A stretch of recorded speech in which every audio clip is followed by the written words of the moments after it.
Good morning everyone. चलिए start कर लेते हैं आज का करंट अफेयर। कैसे हैं आप सब? मैं अरुणेश आर्य आपका स्वागत करता हूं। तो फर्स्ट क्वेश्चन है, हाल ही में समाचारों में देखी गई आकाश मिसाइल डैश है। तो Akash missile surface to air missile है, सतह से हवा में मार करने वाली मिसाइल है, जिसे 2014 में इंडियन एयरफोर्स में शामिल किया गया था। 25 किलोमीटर मारक क्षमता वाली आकाश मिसाइल जो है, इसे 2014 में इंडियन एयरफोर्स में शामिल किया गया था और 2015 में इंडियन आर्मी में इसको शामिल किया गया था। हाल ही में चर्चा में इस वजह से है क्योंकि इसके लिए एक एक्सपोर्ट पैनल बनाया गया है। जैसे भारतीय डिफेंस प्रणाली में किसी भी प्रणाली को एक्सपोर्ट करने के लिए थोड़ा सा देर हो जाता था, प्रॉब्लम हो जाती थी। इसको दूर करने के लिए एक पैनल तैयार किया गया है और इस पैनल में defence minister, ministry of external affair से रिलेटेड और इसके अलावा जो है राष्ट्रीय सुरक्षा सलाहकार, इन तीनों का एक पैनल होगा जो जल्दी से भारतीय प्रणाली को निर्यात करने में सहायक होगा। तो आकाश मिसाइल को निर्यात करने के लिए, एक्सपोर्ट करने के लिए पैनल गठित किया गया है और इस वजह से ये हाल ही में चर्चा में थी।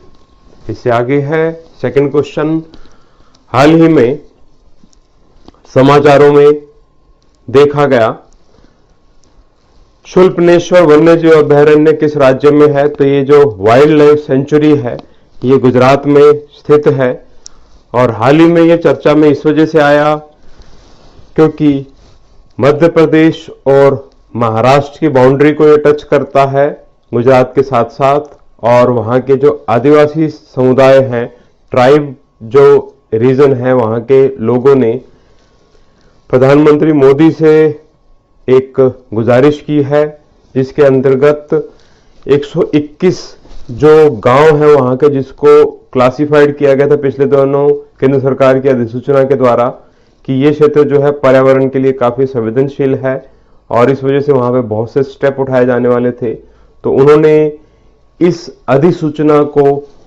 वापस लेने के लिए जो है प्रधानमंत्री मोदी से जो है गुजारिश की है। इस प्रकार की चर्चा में बातें थी तो इसलिए चर्चा में है। इससे आगे है, हाल ही में समाचारों में देखा गया कलाबट्टू शब्द का अर्थ क्या है? तो कलाबट्टू शब्द जो है अपने आप में इसका अर्थ है एक मेटालिक थ्रेड और इसे हम बोल सकते हैं धातु का धागा, और ये संबंधित है खासकर एक प्रकार की कशीदकारी है। कलाबट्टू एक प्रकार की कला है जिससे जरी का निर्माण होता है और ये मध्य प्रदेश के मुख्य जरी उत्पादक केंद्र भोपाल से संबंधित है। हाल ही में मध्य प्रदेश गवर्नमेंट ने भोपाल के जरी जरदोजी शिल्प को बढ़ावा देने के लिए राग भोपाली प्रदर्शनी का आयोजन करने का अनाउंसमेंट किया है। तो जरी दरदारी किससे संबंधित है, किस राज्य से संबंधित है, ये क्वेश्चन भी बहुत बार आया हुआ है। तो मध्य प्रदेश से संबंधित है और कलाबट्टू को अपने आप में ज्यादा विख्यात करने के लिए, जरी जरदारी कलाबट्टू को ज्यादा विख्यात करने के लिए राग भोपाली ये एग्जीबिशन जो है प्रमोट करेगी मध्य प्रदेश सरकार। इस प्रकार की घोषणा हाल ही में की गई है। नेक्स्ट क्वेश्चन ले लेते हैं, भारत का सर्वोच्च मौसम विज्ञान केंद्र कहां स्थापित किया गया है? तो ये स्थापित किया गया है लेह लद्दाख के लेह में। केंद्रीय पृथ्वी विज्ञान मंत्री डॉक्टर हर्षवर्धन ने वीडियो कॉन्फ्रेंसिंग के माध्यम से लेह जो लद्दाख में स्थित है भारत मौसम विज्ञान विभाग के मौसम विज्ञान केंद्र का उद्घाटन किया है। 3500 मीटर जो है इसकी हाइट है। इस वजह से ये भारत का सर्वाधिक ऊंचाई पर स्थित जो है मौसम विज्ञान केंद्र है। इसने एक नया इतिहास रच दिया है और इसके परिणाम स्वरूप जो है मौसम का जो पूर्व अनुमान होगा वो ज्यादा अच्छे तरीके से प्रदान किया जाएगा और ये एक प्रकार की चेतावनी प्रणाली को मजबूत करेगा, इसलिए इंपॉर्टेंट है। नेक्स्ट क्वेश्चन है, in person of justice and autobiography किसकी आत्मकथा है? तो ये ऑटोबायोग्राफी जो है ये जस्टिस राजेंद्र सच्चर की है। जस्टिस राजेंद्र सच्चर काफी फेमस रहे थे और उनके डेथ के बाद उनके फैमिली मेंबर्स ने इसे लॉन्च किया है, in person of justice and autobiography. और ये कहानी जो है, ये जो आत्मकथा जो है, इसमें एक बेहतर मानवतावादी थे जस्टिस सच्चर, इसके बारे में जानकारी मिलती है। समाज और राजनीति के बहुत से निर्णयों के बारे में इसमें जानकारी दी गई है। जस्टिस सच्चर जो है, सच्चर कमेटी सबसे ज्यादा फेमस हुए थे 2006 के सच्चर रिपोर्ट के लिए, यानी 2005-6 की सच्चर कमेटी जिसने 2006 में अपनी रिपोर्ट दी थी। इस रिपोर्ट में उनको स्पेशली इस वजह से याद किया जाता है क्योंकि इसमें सामाजिक और आर्थिक कंडीशन जो मुस्लिम समुदाय की थी उसके बारे में इन्होंने बहुत सी बातें लिखी थी और आवाज उठाई थी कि उनमें सामाजिक तौर पर, आर्थिक तौर पर, शैक्षिक तौर पर बहुत सा पिछड़ापन है और सरकार को जो है उनके लिए क्या क्या सुधार करने चाहिए, इससे संबंधित इन्होंने अपनी रिपोर्ट दी थी, इसलिए फेमस हैं जस्टिस सच्चर। अभी तो उनकी डेथ हो चुकी है। इससे आगे है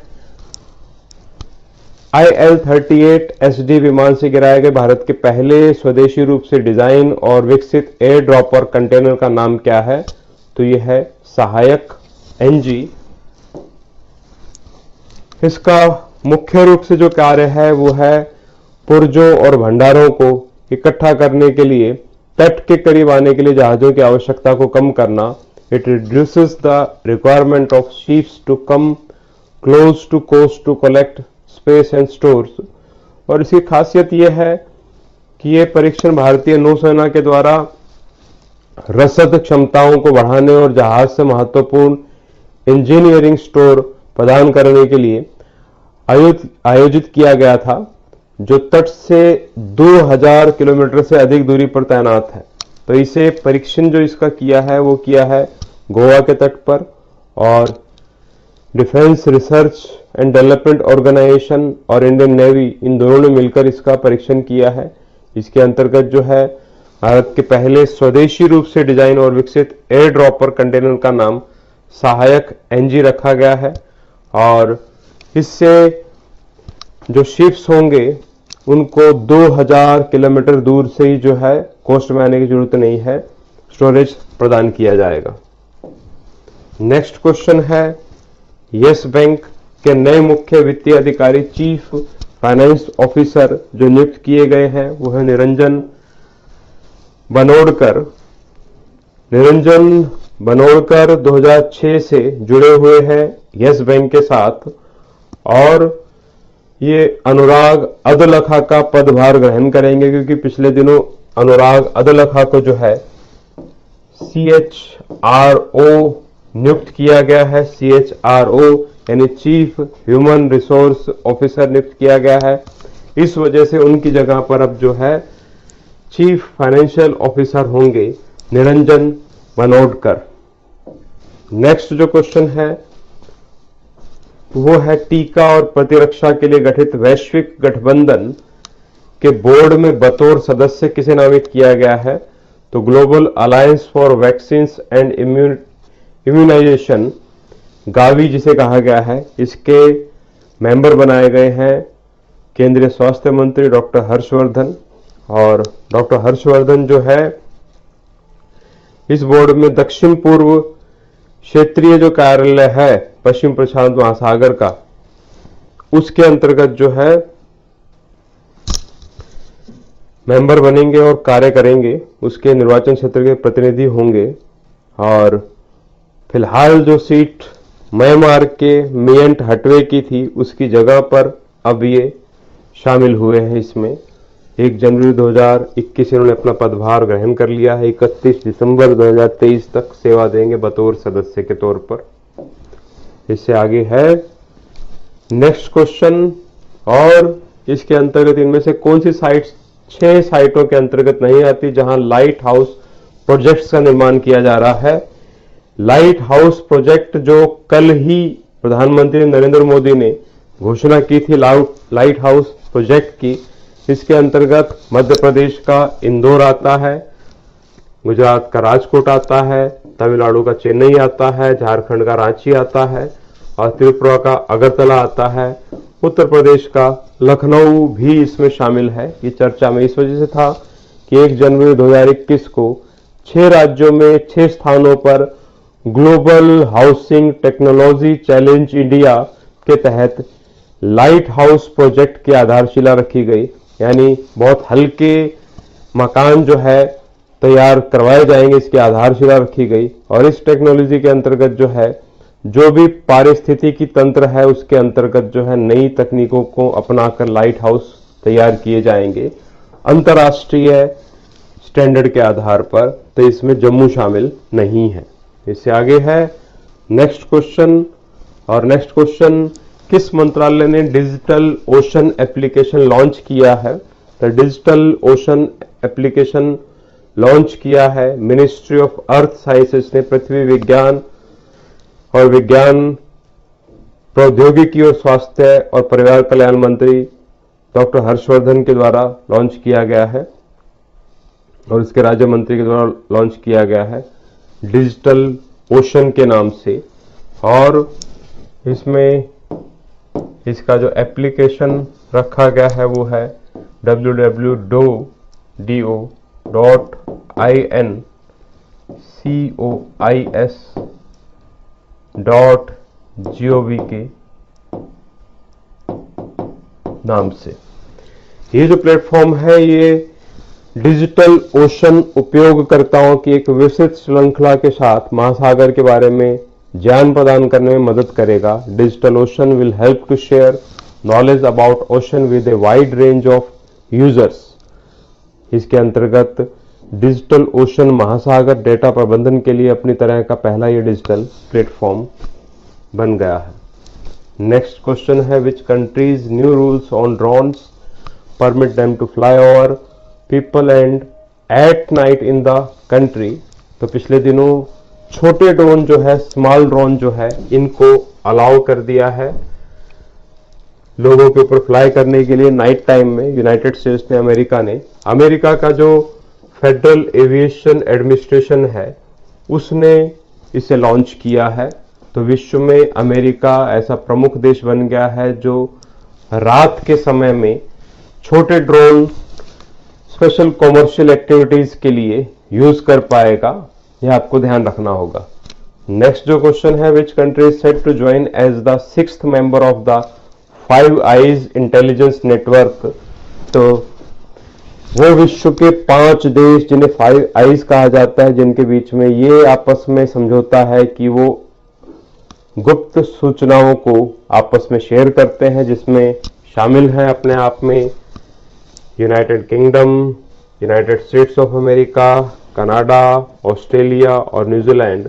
इसमें हाल ही में जापान को शामिल किया गया है और जापान के पीएम सुगा के अंतर्गत जो है ये 6th आई बन गए हैं अब इस 5 आई के। ये आपको ध्यान रखना पड़ेगा। अब जो है जापान भी इनके साथ में इंटेलिजेंस की इंफॉर्मेशन जो है वो शेयर करेगा।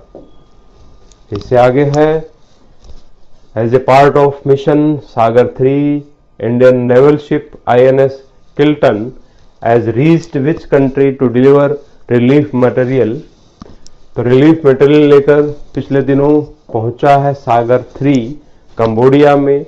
वहां पर जो नेचुरल डिजास्टर्स की वजह से जो प्रॉब्लम आई थी उसको दूर करने के लिए, उसकी सहायता के लिए भारत की तरफ से INS किल्टन पिछले दिनों पहुंचा है कंबोडिया के सिहानोक्वाइल में, वहां के बंदरगाह में। और 15 टन राहत सामग्री जो है वो लेकर पहुंचा है INS किल्टन कंबोडिया में। इंपॉर्टेंट है ये। Adopt a heritage is a scheme implemented by Ministry of Tourism in association with which union ministry.